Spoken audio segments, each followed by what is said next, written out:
പാസ്വേഡിന്റെ കാര്യം പറയുന്നത് 8 ലെറ്റേഴ്സ് എങ്കിലും 8 ക്യാരക്ടേഴ്സ് എങ്കിലും ഉണ്ടായിരിക്കണം. അതിനുശേഷം ഒരു ചേഞ്ചും അലൗ ചെയ്യില്ല എന്നാണ് പറയുന്നത്. അതർവൈസ് ആദ്യത്തെ ഇൻസ്ട്രക്ഷൻ എന്ന് പറയുന്നത് ലൈറ്റ്, അതായത് വൈറ്റ് ബാക്ക്ഗ്രൗണ്ടിലായിരിക്കണം. White is preferable. Light background ആയിരിക്കണം, ക്ലീൻ ബാക്ക്ഗ്രൗണ്ട് ആയിരിക്കണം, പ്രൊഫഷണൽ സ്റ്റുഡിയോ സെറ്റപ്പിൽ എടുത്ത് ഫോട്ടോ ആയിരിക്കണം. Photograph should be passport size ഫോർമാറ്റിലായിരിക്കണം. അതായത് ഹൈറ്റ് 200 പിക്സൽ, വിഡ്ത്ത് എന്ന് പറയുന്നത് 150 പിക്സൽ. ആ ഇമേജ് സ്കാൻ ചെയ്ത് ക്രോപ്പ് ചെയ്ത് ആ സിഗ്നേച്ചറിനനുസരിച്ച് ക്രോപ്പ് ചെയ്തെടുക്കാം.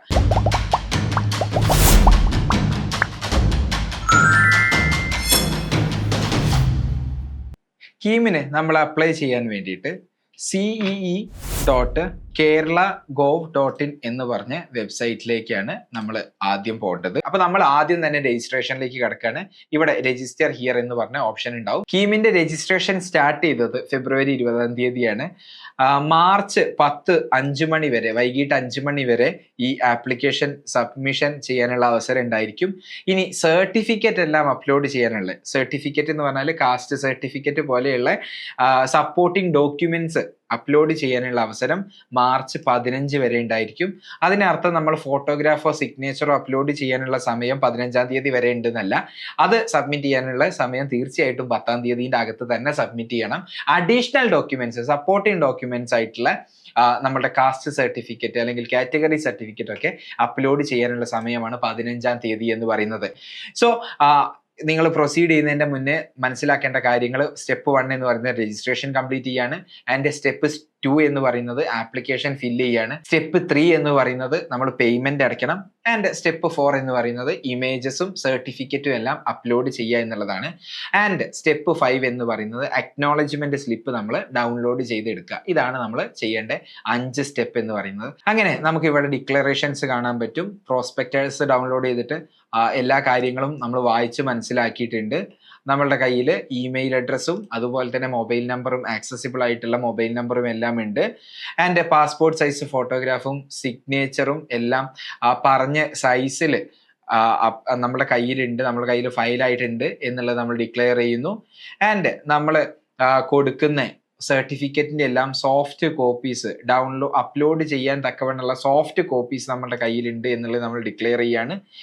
ആൻഡ് ഈ 2025 സ്കീമിലേക്ക് മുന്നേ നമ്മൾ അപ്ലൈ ചെയ്തിട്ടില്ല, നമ്മളൊരു ഫ്രഷ് ആപ്ലിക്കേഷനായിട്ടാണ് പോകുന്നത് എന്നും നമ്മൾ ഡിക്ലെയർ ചെയ്ത് കൊടുക്കുകയാണ്. ഡിക്ലെയർ ചെയ്യാൻ വേണ്ടിയിട്ട് പ്രൊസീഡ് ഫോർ രജിസ്ട്രേഷൻ എന്നുള്ളതിൽ നമ്മൾ ക്ലിക്ക് ചെയ്യാം. സോ ഇവിടെ രജിസ്ട്രേഷന്റെ പേജ് ആണ് വന്നിട്ടുള്ളത്. ആദ്യം നമ്മളോട് ചോദിച്ചത് നെയിം ആണ്. അപ്പൊ ഞാൻ എൻ്റെ നെയിം ഇവിടെ കൊടുത്തു. ഇനി ഡേറ്റ് ഓഫ് ബർത്ത് ആണ് അടുത്ത് ചോദിക്കുന്നത്. അപ്പം ഏത് ഡേ ആണ്, ആൻഡ് ഏത് മന്ത് ആണ്, ആൻഡ് ഏത് വർഷമാണ് എന്നുള്ളത് നിങ്ങൾ ഇവിടെ കൊടുക്കേണ്ടതായിട്ടുണ്ട്. എന്നിട്ട് മൊബൈൽ നമ്പർ ചോദിക്കുന്നു. മൊബൈൽ നമ്പർ നിങ്ങൾ ഇപ്പോൾ ഉപയോഗത്തിലുള്ള മൊബൈൽ നമ്പർ തന്നെ കൊടുക്കുക. അതൊന്നും കൂടെ റീടൈപ്പ് ചെയ്യുക. തെറ്റൊന്നും ഇല്ലല്ലോ എന്നുള്ളത് കൺഫേം ചെയ്യാൻ വേണ്ടിയിട്ടാണ് റീടൈപ്പ് ചെയ്യുന്നത്. ഇപ്പൊ നിങ്ങൾ ഉപയോഗത്തിലുള്ള ഇമെയിൽ ID ഉപയോഗിക്കുക, ടൈപ്പ് ചെയ്ത് കൊടുക്കുക. ആ ഇമെയിൽ ID ഞാനിവിടെ ടൈപ്പ് ചെയ്ത് കൊടുക്കുന്നുണ്ട്. ആൻഡ് അത് റീടൈപ്പ് ചെയ്യണം. നേരത്തെ പോലെ തന്നെ കൺഫേം ചെയ്യാൻ വേണ്ടിയിട്ടാണ് റീടൈപ്പ് ചെയ്യാൻ പറഞ്ഞത്. തെറ്റൊന്നും ഇല്ലാതെ തന്നെ നമ്മളത് റീടൈപ്പ് ചെയ്ത് കൊടുക്കണം. ഇനി പാസ്വേഡ് സെറ്റ് ചെയ്യണം. പാസ്വേഡിന്റെ കാര്യം പറയുന്നത് 8 ലെറ്റേഴ്സ് എങ്കിലും 8 ക്യാരക്ടേഴ്സ് എങ്കിലും ഉണ്ടായിരിക്കണം. ആൻഡ് അതിൽ ആൽഫബറ്റ്സ് ഉണ്ടായിരിക്കണം, നമ്പർ ഉണ്ടായിരിക്കണം, സ്പെഷ്യൽ ക്യാരക്ടേഴ്സും ഉണ്ടായിരിക്കണം. അപ്പൊ അതുപോലത്തെ ഒരു പാസ്വേഡ് നമുക്കിവിടെ സെറ്റ് ചെയ്ത് കൊടുക്കാം. 8 ലെറ്ററിനെക്കാട്ടിലും കൂടുതലുള്ള സ്പെഷ്യൽ ലെറ്ററുള്ള ന്യൂമറിക്കലുള്ള ഒരു പാസ്വേഡ് ഞാൻ ഇവിടെ സെറ്റ് ചെയ്ത് കൊടുത്തു. അതിനുശേഷം ഇവിടെയുള്ള ക്യാപ്ചയും ഞാൻ എൻ്റർ ചെയ്ത് കൊടുക്കുകയാണ് ചെയ്യുന്നത്. അതിനുശേഷം ഞാൻ രജിസ്റ്റർ എന്ന് കൊടുത്തു. രജിസ്റ്റർ എന്ന് കൊടുത്തപ്പം രജിസ്ട്രേഷൻ കൺഫർമേഷൻ വന്നു. ഇനി താഴത്തെ ഡീറ്റെയിൽസ് ശരിയാണ് എങ്കിൽ കൺഫേം കൊടുക്കാനാണ് പറയുന്നത്. അതിനുശേഷം ഒരു ചേഞ്ചും ഞാൻ കൺഫർമേഷൻ കൊടുത്താൽ പിന്നെ ഒരു ചേഞ്ചും അലൗ ചെയ്യില്ല എന്നാണ് പറയുന്നത്. അതർവൈസ് ഒരു എന്തെങ്കിലും പ്രശ്നം ഈ ഒരു കാര്യത്തിൽ വന്നിട്ടുണ്ട് എങ്കിൽ എഡിറ്റ് ചെയ്യാനുള്ള ഒരു ഓപ്ഷൻ, ഒരു വിൻഡോയും ഇവിടെ ഉണ്ട്. സോ ഞാൻ എൻ്റെ ഡീറ്റെയിൽസ് നോക്കി അതിൽ ഓക്കെ ആണ്. അതിൽ ഓക്കെ ആണെന്നുണ്ടെങ്കിൽ കൺഫേം എന്നുള്ളത് കൊടുത്തു. അപ്പൊ ആഫ്റ്റർ കൺഫർമേഷൻ ഒരു ചേഞ്ചും പെർമിറ്റഡ് അല്ല എന്നുള്ളത് വീണ്ടും ഒരു വാർണിംഗ് വരുന്നുണ്ട്. ഞാൻ ഓക്കെ എന്ന് കൊടുത്തു. ഇനി 1 ടൈം പാസ്വേഡ് നമ്മളുടെ മൊബൈലിലേക്ക് വന്നിട്ടുണ്ട്. ആ മൊബൈലിലേക്ക് വന്ന പാസ്വേഡിലെ OTP ഇവിടെ ചോദിക്കുന്നുണ്ട്. അപ്പൊ അതിലെ OTP ഞാൻ എൻ്റർ ചെയ്ത് കൊടുക്കുകയാണ് ചെയ്യുന്നത്. OTP 6 ഡിജിറ്റ് ആയിട്ടുള്ള ഒരു OTP ആണ് എൻ്റെ ഫോണിലേക്ക് വന്നത്. ഞാനിവിടെ സബ്മിറ്റ് ചെയ്ത് കൊടുത്തു. അപ്പോൾ അടുത്ത മെനുവില് രജിസ്ട്രേഷൻ കംപ്ലീറ്റ് ചെയ്തിട്ടുണ്ട് എന്നും ഇനി ഇനി നമുക്ക് 5 സ്റ്റെപ്പ് കൂടെ കംപ്ലീറ്റ് ആവാനുണ്ട് ബിഫോർ നമ്മളുടെ ലാസ്റ്റ് ഡേറ്റ്. ഏതൊക്കെയാണ്? നമ്മളിപ്പോ സ്റ്റെപ്പ് 1 മാത്രമേ കഴിഞ്ഞിട്ടുള്ളൂ. ഇനി ആപ്ലിക്കേഷൻ ഫില്ല് ചെയ്യാനുണ്ട്. അപ്പൊ ഈ ആപ്ലിക്കേഷൻ നമ്പർ ഞാൻ നോട്ട് ചെയ്ത് വെക്കുകയാണ്. ഫർദർ ആയിട്ടുള്ള എല്ലാ റെഫറൻസിന് വേണ്ടിയിട്ടും ഈ ആപ്ലിക്കേഷൻ നമ്പർ നോട്ട് ഡൗൺ ചെയ്യാൻ പറയുന്നുണ്ട്. സോ ഈ ഒരു പേപ്പറിൽ നമുക്ക് എന്ത് ചെയ്യണം?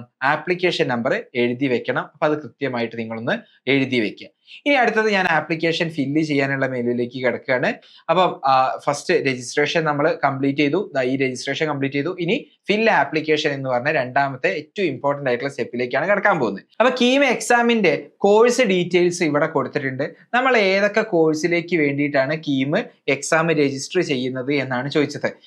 ഇനി എഞ്ചിനീയറിംഗ് കേരളത്തിലുള്ള ഗവൺമെന്റ് കോളേജിലും സെൽഫ് ഫൈനാൻസിങ് കോളേജിലേക്കും ഒക്കെ പഠിക്കണം എന്നുണ്ടെങ്കിൽ സിഇ എക്സാം എഴുതേണ്ട, entrance exam conducted by CE എഴുതേണ്ടതുണ്ട്. പക്ഷെ കീം രജിസ്റ്റർ ചെയ്തിട്ടുണ്ടായിരിക്കണം. അപ്പൊ എഞ്ചിനീയറിംഗ് കോഴ്സ് അറ്റൻഡ് ചെയ്യാനുള്ള ആൾക്കാർ ഇവിടെ ടിക്ക് ചെയ്യേണ്ടതായിട്ടുണ്ട്. ഇനി ആർക്കിടെക്ചർ കോഴ്സ് എടുക്കേണ്ട കുട്ടികൾ ഇവിടെ ടിക്ക് ചെയ്യണം.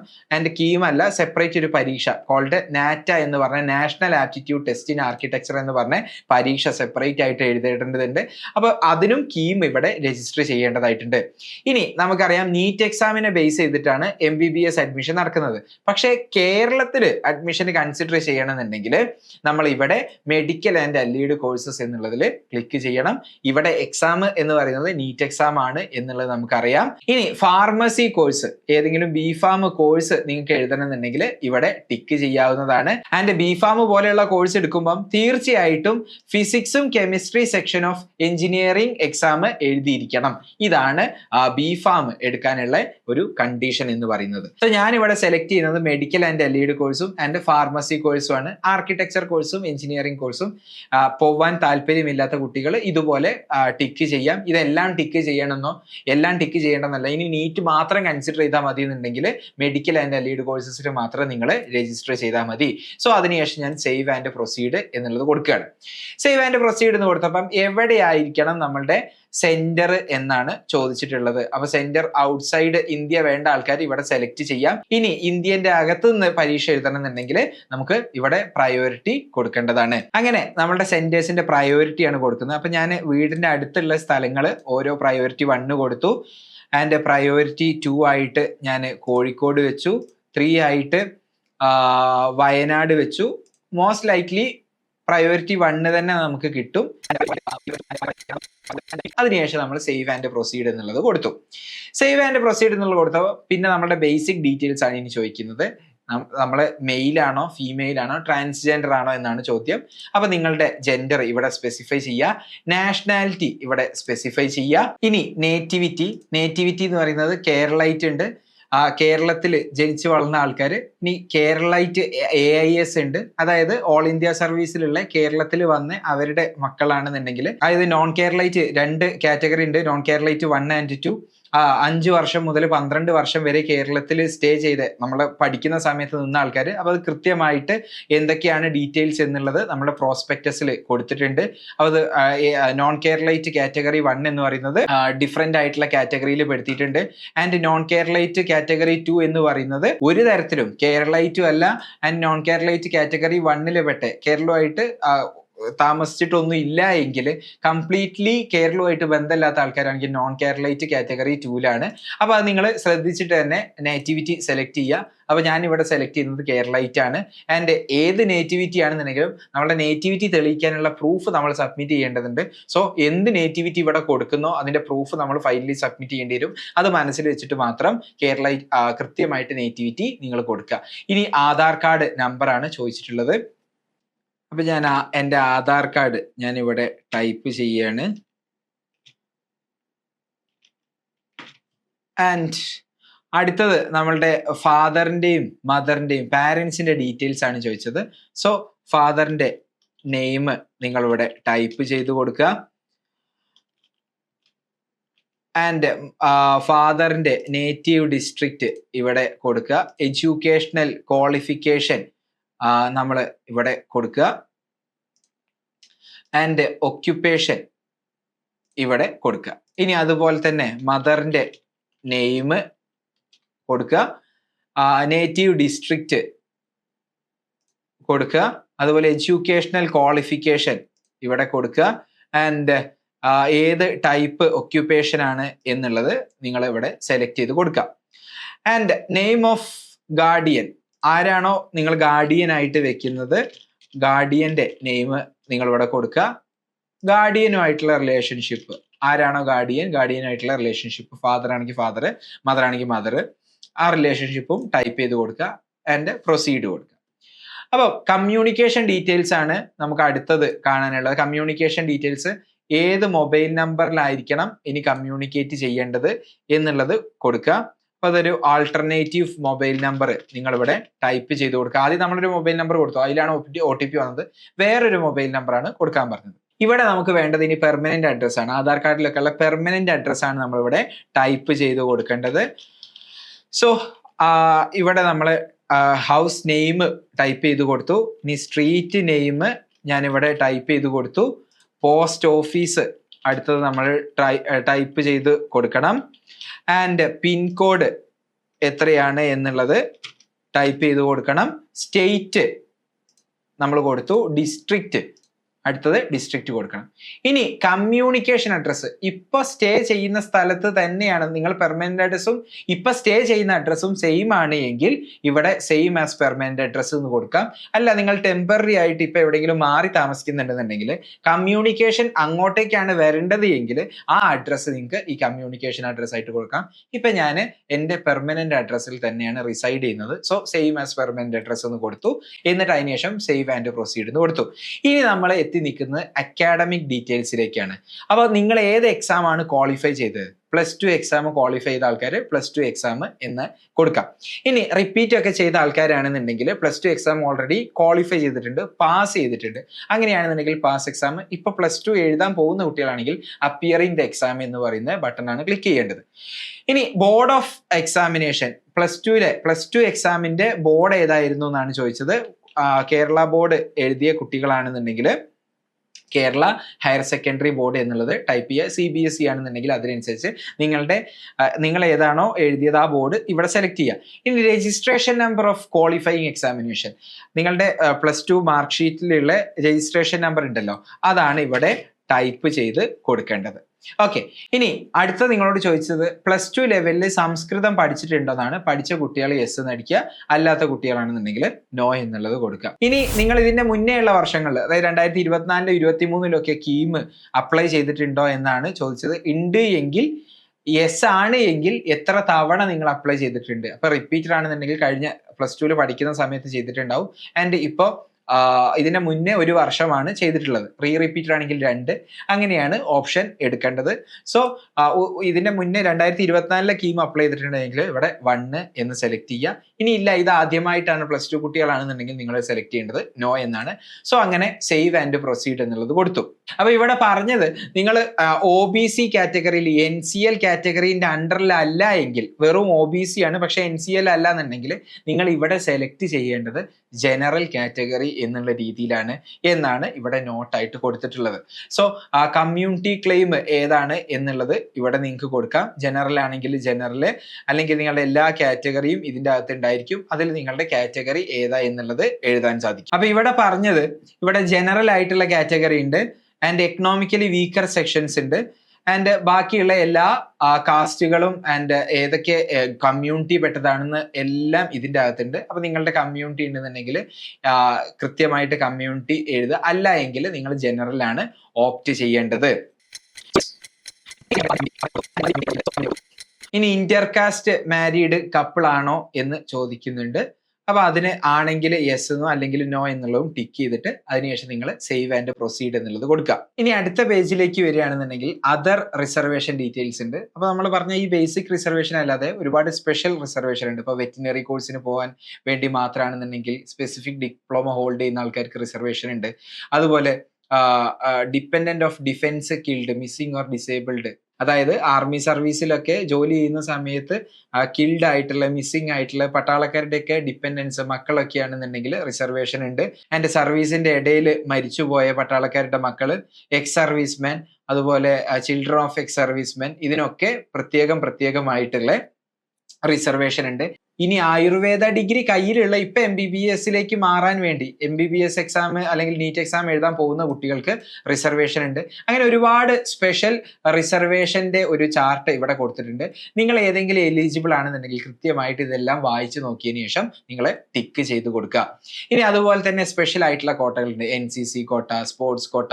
ഇതിൽ എന്തെങ്കിലും നിങ്ങൾ എലിജിബിൾ ആണെന്നുണ്ടെങ്കിൽ നിങ്ങളൊരു കാര്യം ശ്രദ്ധിക്കണം, ഇവിടെ നിങ്ങൾ എന്ത് ടിക്ക് ചെയ്ത് കൊടുത്താലും അതിന്റെ പ്രൂഫ് നിങ്ങൾ പ്രൊവൈഡ് ചെയ്യേണ്ടി വരും. അതിന്റെ പ്രൂഫ് നിങ്ങൾ അതിന്റെ ഡോക്യുമെന്റ് അപ്ലോഡ് ചെയ്ത് കൊടുക്കേണ്ടി വരും. So be very careful. അർഹതയുള്ള സാധനം മാത്രമേ ടിക്ക് ചെയ്യാവൂ, അല്ലെങ്കിൽ നിങ്ങൾക്ക് പ്രശ്നങ്ങളായിരിക്കും ഉണ്ടാവുക. സോ ഇനി അടുത്തത് പേഴ്സൺസ് വിത്ത് ഡിസബിലിറ്റീസ്, അങ്ങനെ ഒരു ക്ലെയിം നിങ്ങൾക്ക് ഉണ്ടോ എന്നാണ് ചോദിച്ചത്. ഇല്ല. ഇനി മൈനോറിറ്റി കോട്ടയാണ്, ക്രിസ്ത്യൻ, മുസ്ലിം, ജെയിൻ, ബുദ്ധിസ്റ്റ്, സിഖ്സ്, പാർസീസ് പോലെയുള്ള കമ്മ്യൂണിറ്റിയിൽ വരുന്ന ആളാണോ മൈനോറിറ്റി ആണോ എന്നാണ് ചോദിച്ചത്. അപ്പൊ മൈനോറിറ്റിയിൽ വരുന്ന ആളാണെങ്കിൽ എസ് എന്നും അല്ലെങ്കിൽ അല്ല എന്നുള്ളതും കൊടുക്കുക. ഇനി NRI കോട്ട, BDS-നോ MBBS-നോ വേണ്ടിയിട്ട് NRI കോട്ടയ്ക്ക് ക്ലെയിം ഉണ്ടോ, NRI അല്ലാത്ത ആൾക്കാർ നോ എന്ന് കൊടുക്കുക, ആയ ആൾക്കാർ യെസ് എന്നുള്ളതും കൊടുക്കുക. ഓക്കെ. ഇനി അടുത്തത് സേവ് ആൻഡ് പ്രൊസീഡ് എന്നുള്ളത് നമ്മൾ കൊടുത്തു. ഇനി ആനുവൽ ഫാമിലി ഇൻകം എത്രയാ എന്നുള്ളത് നിങ്ങൾ ഇവിടെ കൊടുക്കുക. ആൻഡ് റവന്യൂ ഡിസ്ട്രിക്റ്റ് ഏതാണ് എന്നുള്ളത് ഇവിടെ ചോദിച്ചിട്ടുണ്ട്. താലൂക്ക് ഓഫീസ് ഏതാ എന്ന് ചോദിച്ചിട്ടുണ്ട്. ആൻഡ് വില്ലേജ് ഓഫീസ് ഏതാണ് എന്നും ചോദിച്ചിട്ടുണ്ട്. അപ്പൊ അത് നിങ്ങളുടെ റെസ്പെക്റ്റീവ് ആയിട്ടുള്ള കാര്യങ്ങൾ ഫില്ല് ചെയ്ത് കൊടുക്കുക. അതിനുശേഷം സേവ് ആൻഡ് പ്രിവ്യൂ എന്നുള്ളതിലേക്ക് പോകുന്നു. സോ നമ്മൾ ഈ കീമിന് രജിസ്റ്റർ ചെയ്യുന്ന സമയത്ത് കൗൺസിലിംഗിന്റെ ഒക്കെ ഭാഗമായിട്ട് ഏതെങ്കിലും തരത്തിൽ റീഫണ്ട് ലഭിക്കണമെങ്കിൽ ആ റീഫണ്ട് ലഭിക്കേണ്ട അക്കൗണ്ട്, ബാങ്ക് അക്കൗണ്ടിന്റെ ഡീറ്റെയിൽസ് ആണ് ഇവിടെ ചോദിച്ചത്. അപ്പൊ ആ ബാങ്കിന്റെ ഡീറ്റെയിൽസും നിങ്ങൾ ഇവിടെ കൊടുക്കുക. സോ നിങ്ങളുടെ പേര് കൊടുക്കുന്നു, ബാങ്കിന്റെ ഡീറ്റെയിൽസ്, ബാങ്കിന്റെ പേര് കൊടുക്കുന്നു, ബ്രാഞ്ചിന്റെ പേര് നിങ്ങൾ കൊടുക്കുന്നു, ബാങ്ക് അക്കൗണ്ട് നമ്പർ നിങ്ങൾ കൊടുക്കുക.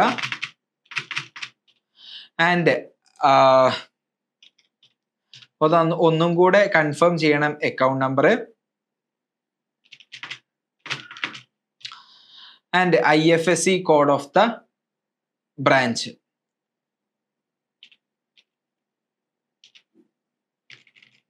IFSC കോഡ് ആൻഡ് നിങ്ങളുടെ ബാങ്കിന്റെ IFSC കോഡ് ഇവിടെ ടൈപ്പ് ചെയ്യുക.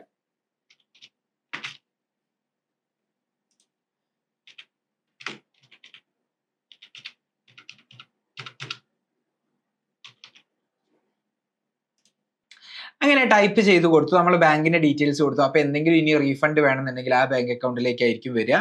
സോ ഇനി നമ്മുടെ ആപ്ലിക്കേഷൻ ഫോമിന്റെ പ്രിവ്യൂ ആണ് നമ്മൾ ഇവിടെ നോക്കാൻ പോകുന്നത്. ഏതൊക്കെ കോഴ്സസ് ആണ് നമ്മൾ സെലക്ട് ചെയ്തതെന്ന് ഇവിടെ കാണിക്കുന്നുണ്ട്.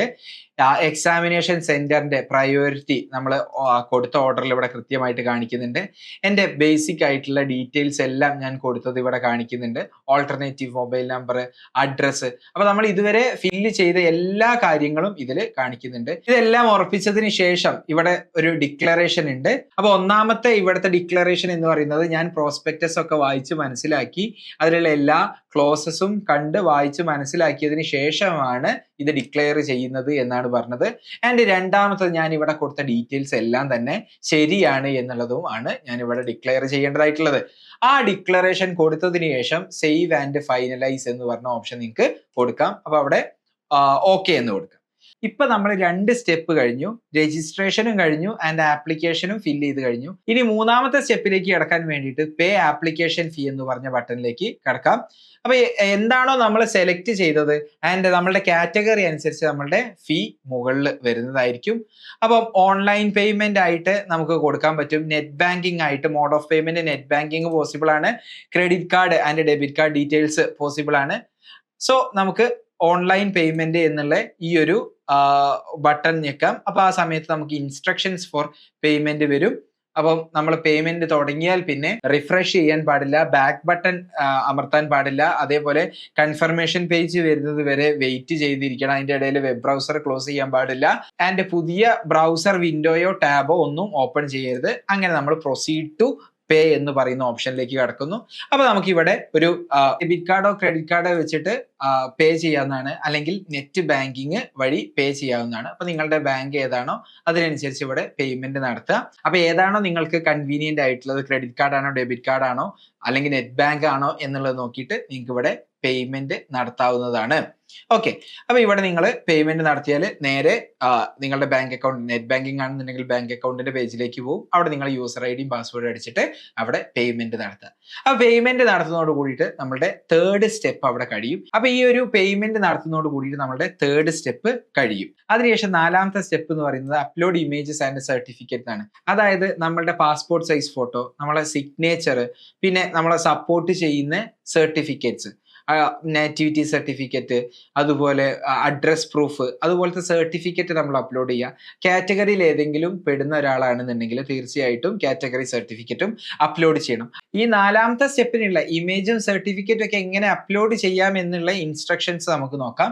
ആദ്യത്തെ ഇൻസ്ട്രക്ഷൻ എന്ന് പറയുന്നത് ലൈറ്റ്, അതായത് വൈറ്റ് ബാക്ക്ഗ്രൗണ്ടിലായിരിക്കണം. White is preferable. Light background ആയിരിക്കണം, ക്ലീൻ ബാക്ക്ഗ്രൗണ്ട് ആയിരിക്കണം, പ്രൊഫഷണൽ സ്റ്റുഡിയോ സെറ്റപ്പിൽ എടുത്ത ഫോട്ടോ ആയിരിക്കണം. നമ്മളുടെ മൊബൈൽ ഫോണിലോ ടാബിലോ ഒന്നും എടുത്ത് ക്ലിയർ കുറഞ്ഞ ഇമേജസ് ഒന്നും അപ്രൂവ് ആവില്ല. ആൻഡ് അതുപോലെ photograph should be passport size ഫോർമാറ്റിലായിരിക്കണം. അതായത് ഹൈറ്റ് 200 പിക്സൽ, വിഡ്ത്ത് എന്ന് പറയുന്നത് 150 പിക്സൽ, ഈ സൈസിലുള്ള ഫോട്ടോഗ്രാഫ് ആയിരിക്കണം. ആൻഡ് ഫേസ് നേരെ നോക്കിയിട്ടുള്ള ഫേസ് ആയിരിക്കണം. ആൻഡ് ഫേസ് സെന്ററിലായിരിക്കണം വരേണ്ടത്. ഫോട്ടോ എടുക്കുന്ന സമയത്ത് മാസ്ക്, ക്യാപ്പ്, അതുപോലത്തെ സൺഗ്ലാസ് പോലെയുള്ള സാധനങ്ങളൊന്നും ഉപയോഗിക്കാൻ പാടില്ല.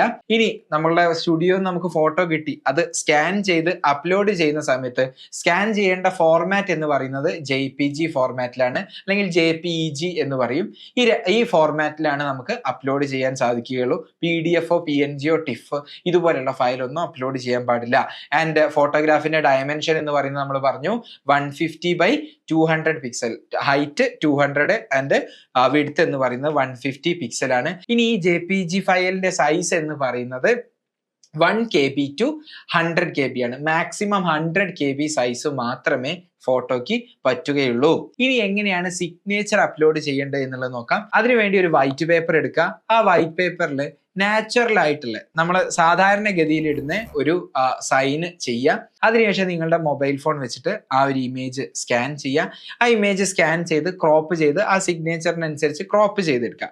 ആ ക്രോപ്പ് ചെയ്തിട്ട് ഫൈനൽ ഇമേജ് ആയി മാറ്റുന്ന സമയത്ത് അതിന്റെ സൈസ് പറയുന്നുണ്ട് 150 പിക്സൽ വിഡ്ത്ത്, 100 പിക്സൽ ഹൈറ്റ്. ഈ ഒരു ഫയലായിട്ട്, അതായത് 150 പിക്സൽ ബൈ 100 പിക്സൽ ആയിട്ടുള്ള ഒരു JPG ഫോർമാറ്റിലുള്ള ഇമേജ് ആയിട്ട് വേണം സൂക്ഷിക്കാൻ. അപ്പൊ ഇപ്പൊ നമ്മളുടെ കയ്യിൽ റെഡി ആയിട്ട് വെച്ച ഈ പാസ്പോർട്ട് സൈസ് ഫോട്ടോയും സിഗ്നേച്ചറും അപ്ലോഡ് ചെയ്ത് കൊടുക്കുക എന്നുള്ളതാണ് അടുത്ത സ്റ്റെപ്പ് എന്ന് പറയുന്നത്. അങ്ങനെ നമ്മളുടെ പാസ്പോർട്ട് സൈസ് ഫോട്ടോയും സിഗ്നേച്ചറും അപ്ലോഡ് ചെയ്തതിന് ശേഷം പിന്നെ നമ്മൾ അപ്ലോഡ് ചെയ്യേണ്ടത് സർട്ടിഫിക്കറ്റുകളാണ്. അപ്പൊ നമ്മളുടെ സർട്ടിഫിക്കറ്റുകൾ അപ്ലോഡ് ചെയ്യാനുള്ള ഗൈഡ് ലൈൻ ഏതാണെന്ന് നോക്കിയാൽ അതൊരിക്കലും ബ്ലാക്ക് ആൻഡ് വൈറ്റിലാവരുത്.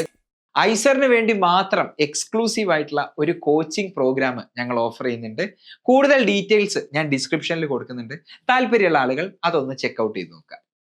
കളറിലായിരിക്കണം എന്നാണ് ഒന്നാമത്തെ കാര്യം. PDF ഫോർമാറ്റിലായിരിക്കണം അപ്ലോഡ് ചെയ്യേണ്ടത്, ഇമേജ് ആയിട്ടല്ല. മാക്സിമം PDFന്റെ സൈസ് എന്ന് പറയുന്നത് 500 KB ആണ്. അതിൽ കൂടുതലുള്ള ഫയല് നമുക്ക് അപ്ലോഡ് ചെയ്യാൻ പറ്റില്ല.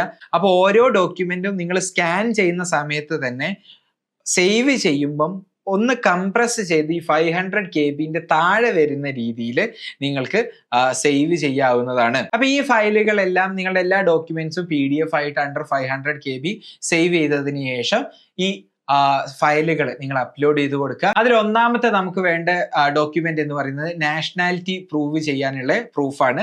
SSLC ബുക്ക്, അല്ലെങ്കിൽ birth certificate, passport, voters ID, ഇതിൽ ഏതെങ്കിലും ഒരു ഡോക്യുമെന്റ് മതി. നിങ്ങൾ സ്കാൻ ചെയ്യുക, PDF ആയിട്ട് അപ്ലോഡ് ചെയ്യുക. ക്ലാസ് 10 സർട്ടിഫിക്കറ്റ്, നമ്മളുടെ SSLC സർട്ടിഫിക്കറ്റ് ആണ് വേണ്ടത്. പ്രൂഫ് ഫോർ നേറ്റിവിറ്റി, നിങ്ങളുടെ സ്വദേശം ഏതാണെന്ന് തെളിയിക്കാനുള്ളത് നമ്മൾക്ക് എന്ത് മതി? നമ്മളുടെ SSLC ബുക്ക് തന്നെ ഇവിടെ അപ്ലോഡ് ചെയ്ത് കൊടുത്താൽ മതി. നിങ്ങളൊരു കാര്യം മനസ്സിലാക്കുക, ഇപ്പം ഒരു ആധാർ കാർഡ് അല്ലെങ്കിൽ SSLC ബുക്ക് എന്ന് പറഞ്ഞ ഒരു ഡോക്യുമെന്റ് തന്നെ പല കാര്യങ്ങൾക്ക് വേണ്ടി നമുക്ക് ഉപയോഗിക്കാം. ഇപ്പൊ ഒരു അഡ്രസ് പ്രൂഫ് ആയിട്ട് ഉപയോഗിക്കാം, നേറ്റിവിറ്റി പ്രൂഫ് ആയിട്ട് ഉപയോഗിക്കാം, നാഷണാലിറ്റി പ്രൂഫ് ആയിട്ട് ഉപയോഗിക്കാം. അത് നമ്മുടെ പ്രോസ്പെക്റ്റിൽ പറയുന്ന ഒരു കാര്യമാണ്. ഒരു ഡോക്യുമെന്റ് തന്നെ മൾട്ടിപ്പിൾ ആവശ്യത്തിന് സെയിം ഡോക്യുമെന്റ് അപ്ലോഡ് ചെയ്യാം എന്നുള്ളത് മനസ്സിലാക്കാം. അപ്പം നേറ്റിവിറ്റി പ്രൂഫ് ആയിട്ട് നമുക്ക് SLC ബുക്ക് ഉപയോഗിക്കാവുന്നതാണ്.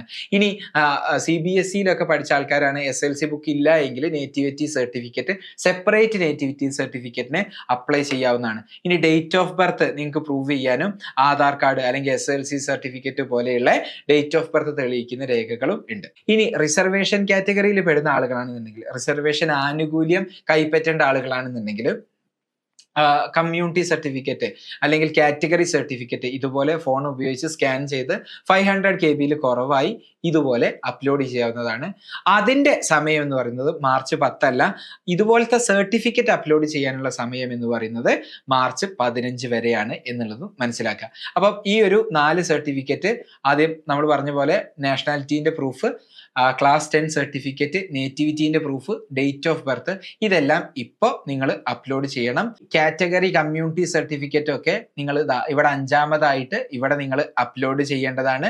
അതിനുശേഷം നിങ്ങൾക്ക് ഏതൊക്കെ സർട്ടിഫിക്കറ്റ് നിങ്ങൾക്ക് ആപ്ലിക്കബിൾ ആണ്, ഈ കാണുന്നത് പോലെ ഏതൊക്കെ സർട്ടിഫിക്കറ്റ് നിങ്ങൾക്ക് ആപ്ലിക്കബിൾ ആണോ അതിന് കൃത്യമായിട്ടുള്ള രീതിയിൽ ഇവിടെ ചൂസ് ഫയൽ എന്ന് കൊടുത്തിട്ട് ആ ഡോക്യുമെന്റ് എല്ലാം അപ്ലോഡ് ചെയ്യുക. അവർക്ക് വെരിഫിക്കേഷന് വേണ്ടിയിട്ട് അത് ആവശ്യമായിരിക്കും. ഈ 4 സ്റ്റെപ്പ് കഴിഞ്ഞാൽ, അതായത് നമ്മൾ PDF ആയിട്ട് ഇതെല്ലാം അപ്ലോഡ് ചെയ്ത് കൊടുത്താൽ നമ്മളുടെ 4 സ്റ്റെപ്പുകൾ ഇപ്പൊ കംപ്ലീറ്റ് ആയി.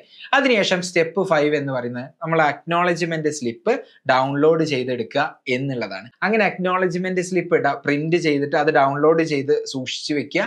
അതിലെ ആപ്ലിക്കേഷൻ നമ്പർ എല്ലാം സൂക്ഷിച്ചു വെക്കുക. അപ്പോൾ ഫർദർ എന്ത് റെഫറൻസിന് വേണ്ടിയിട്ടും ഇതാണ് ഉപയോഗിക്കേണ്ടത്. ഇനി നമ്മളുടെ അപ്ലൈ ചെയ്യാനുള്ള ലാസ്റ്റ് ഡേറ്റ് ഞാൻ ഒരിക്കൽ കൂടെ പറയുകയാണ്, അത് മാർച്ച് 10 ആണ്. മാർച്ച് 15 വരെ നമ്മളുടെ കയ്യിലുള്ള ഡോക്യുമെന്റ്സ് എന്തെങ്കിലും അപ്ലോഡ് ചെയ്യണമെങ്കിൽ, ആ സ്റ്റാർ മാർക്ക് ഇട്ട് വെച്ച ഡോക്യുമെന്റ്സ് അല്ല ഞാൻ പറയുന്നത്, അതിന്റെ അപ്പുറത്തേക്ക് കമ്മ്യൂണിറ്റി സർട്ടിഫിക്കറ്റ് ഒക്കെ കിട്ടാൻ എന്തെങ്കിലും ഡിലേ വരികയാണെന്നുണ്ടെങ്കിൽ മാർച്ച് 15 വരെ ഒരു അവസരം ഉണ്ടായിരിക്കും. ഈ അക്നോളജ്മെന്റ് പ്രിന്റ് ചെയ്യുന്ന ഈ 5th സ്റ്റെപ്പ് വരെ ഉള്ള കാര്യങ്ങൾ നിങ്ങൾ എന്തായാലും മാർച്ച് 10ന്റെ മുന്നേ ചെയ്യേണ്ടതായിട്ടുണ്ട്. ക്ലിയർ ആയിട്ട് മനസ്സിലായി എന്ന് ഞാൻ വിശ്വസിക്കുന്നു. അപ്പൊ കീമിന് വേണ്ടി എങ്ങനെ രജിസ്റ്റർ ചെയ്യാം അല്ലെങ്കിൽ അപ്ലൈ ചെയ്യാം എന്നുള്ളതിന്റെ ഈ ഒരു വീഡിയോ നിങ്ങൾക്ക് എല്ലാവർക്കും ഭയങ്കര ഹെൽപ്ഫുൾ ആയി എന്ന് ഞാൻ വിശ്വസിക്കുന്നു. നിങ്ങൾക്ക് ഈ വീഡിയോ ഇഷ്ടപ്പെട്ടിട്ടുണ്ടെന്നുണ്ടെങ്കിൽ തീർച്ചയായിട്ടും ഈ വീഡിയോ ഒന്ന് ലൈക്ക് ചെയ്യുക. നീറ്റ് എഴുതുന്ന എല്ലാവർക്കും, കീമിന് വേണ്ടി രജിസ്റ്റർ ചെയ്യുന്ന എല്ലാ കുട്ടികൾക്കും ഈ വീഡിയോ ഒന്ന് ഷെയർ ചെയ്ത് കൊടുക്കുക. അപ്പൊ ഇതുപോലെയുള്ള ഇൻഫോർമേറ്റീവ് ആയിട്ടുള്ള എഡ്യൂക്കേഷണൽ വീഡിയോ ആയിട്ട് നമുക്ക് വീണ്ടും കാണാം. Thanks for watching.